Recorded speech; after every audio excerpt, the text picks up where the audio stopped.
Menzies, ayer y hoy, aprendiendo del pasado. De Menzies, ayer y hoy.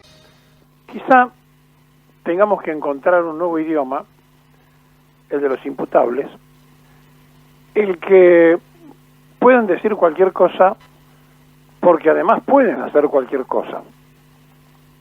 Y entonces todo pasa desapercibido porque han contagiado, esto entre comillas, a una sociedad que tienen cautiva de distintas maneras.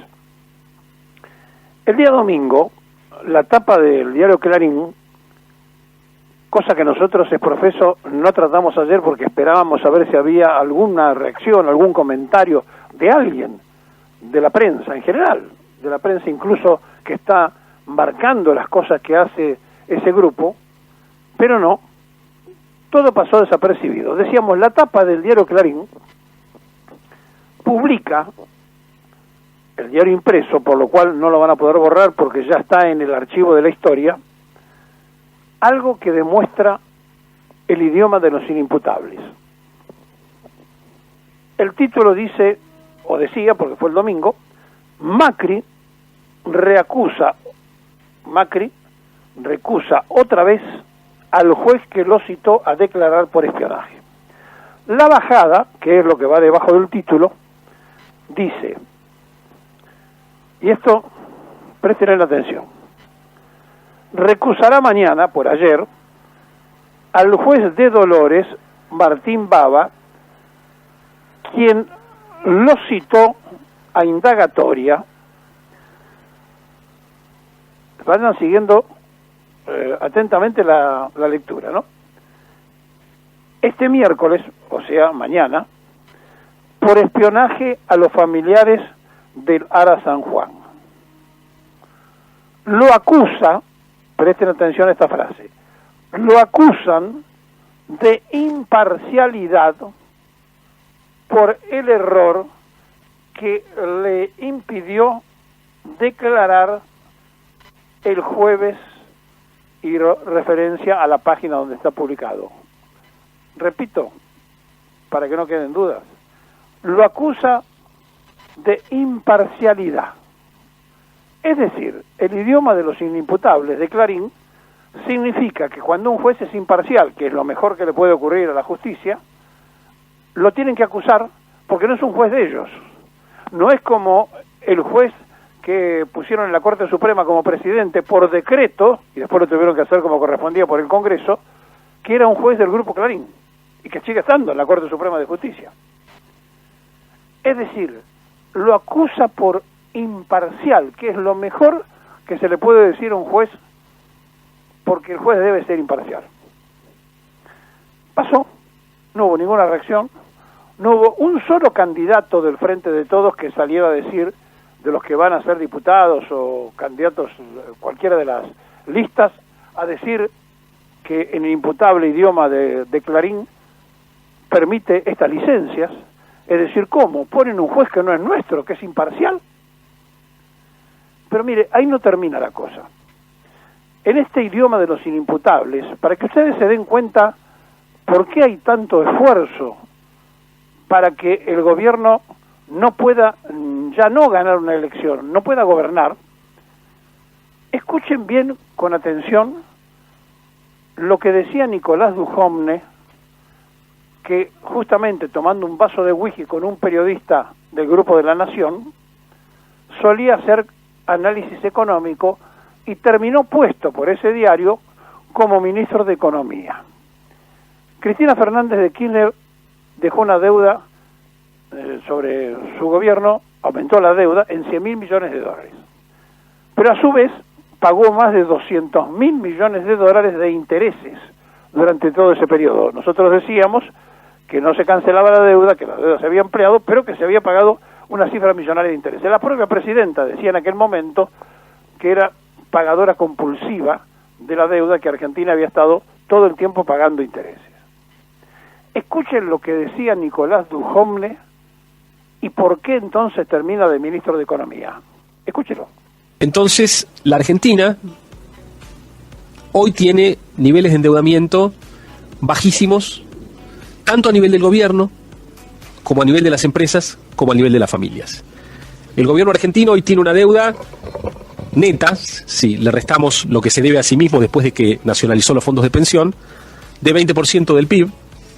Si le sacamos de eso los organismos internacionales, 16, y de esos 16 puntos, 8 denominados en moneda extranjera. Es una deuda realmente muy baja. Las empresas tienen un endeudamiento inferior a 1/3 de su patrimonio. Son niveles de apalancamiento bajísimos en cualquier medida regional o internacional. Y las familias dedican nada más que 5% de su ingreso disponible al pago de... tienen un nivel de endeudamiento equivalente al 5% de su ingreso anual disponible. Es decir, es un nivel de deuda bajísimo, de los más bajos del mundo. Bueno, no conozco ningún país que tenga un nivel de deuda más bajo, tal vez. Está bien, dejémoslo ahí. Como es uno de los endeudamientos más bajos del mundo, llegamos nosotros, con Mauricio Macri, para endeudarlos hasta el tuétano, para que queden dependientes de ellos, y después entonces el Grupo Clarín, que nos va a salir a defender con La Nación y con toda la prensa canalla, van a terminar diciendo cuando un juez nos cite, ¡qué bárbaro! Pusieron un juez imparcial. Mire, esto tiene una gravedad que lo que más lamentamos es que ninguno de los candidatos salga a hablar de estas cosas, que ninguno de los ministros hable de esto, que ninguno de los que tienen la responsabilidad de manejar la economía hoy digan que este señor decía que vivía en un terreno baldío para no pagar impuestos en la ciudad de Buenos Aires.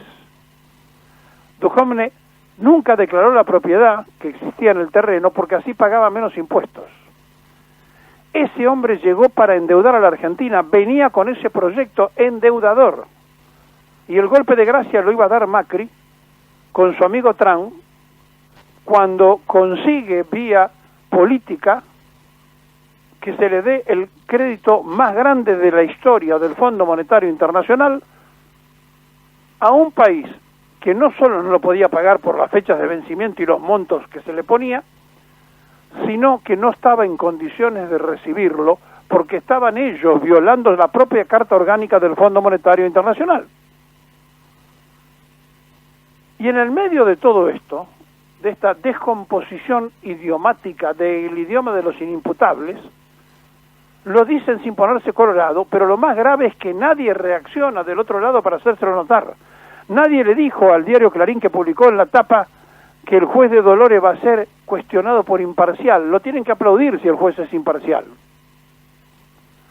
Y entonces, frente a esto que ocurre toda la vida y que vivimos de cuestión en cuestión y de tener que aclarar diariamente en este programa todo este tipo de situaciones, llega un momento en que uno dice, pero de este sector, ¿se dan cuenta de las cosas o no se dan cuenta? Cuando se habla de que este muchacho termina de pedir públicamente que lo dejen viajar en el medio de una citación judicial porque supuestamente lo invitó un príncipe árabe, pero no presenta ninguna prueba, ninguna carta, ningún pasaje, para evitar ir a declarar mañana. Este funcionario que tuvo de ministro a un señor que decía que tenía tan bajo endeudamiento en la Argentina que había que endeudarlos a todos, porque si no, no se cumplía con el mandato a que ellos llegaron, el hacer el trabajo de Rivadavia, la segunda etapa de los rivadavianos. Por eso mandaron el oro a Londres, por eso firmaron una deuda a 100 años y por eso son impresentables ante una sociedad que razone. Pero como tienen una prensa que los acompaña, la sociedad está turbada y no se da cuenta de lo que va a ocurrir en la Argentina si el resultado electoral les adverso a este gobierno que está lleno de errores y que quizás sea hasta malo, pero estos son peores. Y como estos son peores, Y como estos quieren jueces parciales, y como estos quieren endeudar al pueblo, y del otro lado están los que buscan jueces imparciales y ver cómo se sacan la deuda de encima, no hay mucho para dudar en las elecciones del medio tiempo. Sin embargo, el manejo de los medios de confusión masiva, si les permite que ocurra lo que ellos están pronosticando, la situación va a ser muy, pero muy pesada, porque tienen toda la artillería del periodismo preparada para que en poco tiempo y antes de fin de año la sociedad sea aturdida, como ocurriese durante el tiempo que gobernaba la mesa judicial del prófugo Pepín, donde no van a alcanzar los títulos acusatorios de cualquier tipo, de cualquier color, y los rumores que van a inventar al mejor estilo de la tapa que hicieron el domingo pasado, donde se quejan porque los jueces son imparciales, van a tratar de buscar inexistentes peleas entre el presidente y la vicepresidenta, entre los ministros y entre cada uno de nosotros, porque ellos dividen para reinar, y porque de la forma en que llegaron a gobernar era que la teocracia venía, porque toda su vida fueron antiestatales, a manejar el Estado, para endeudar al Estado, que somos todos, para dejar a los argentinos pendientes históricamente de decisiones que vienen de afuera, y ahora, lo más grave, quieren mandar como cobrador al nuevo Speeding Brother, llamado, hasta parece un chiste, Mac Stanley, como el puerto de Malvinas. Este Stanley, que esperemos las cartas, cuando las presente pidiendo el placé, no se lo acepta el gobierno argentino, si llega a ser el nuevo embajador de los Estados Unidos, va a tener abiertas las puertas de la embajada para que los dujomnes y los jueces parciales desfilen recibiendo órdenes.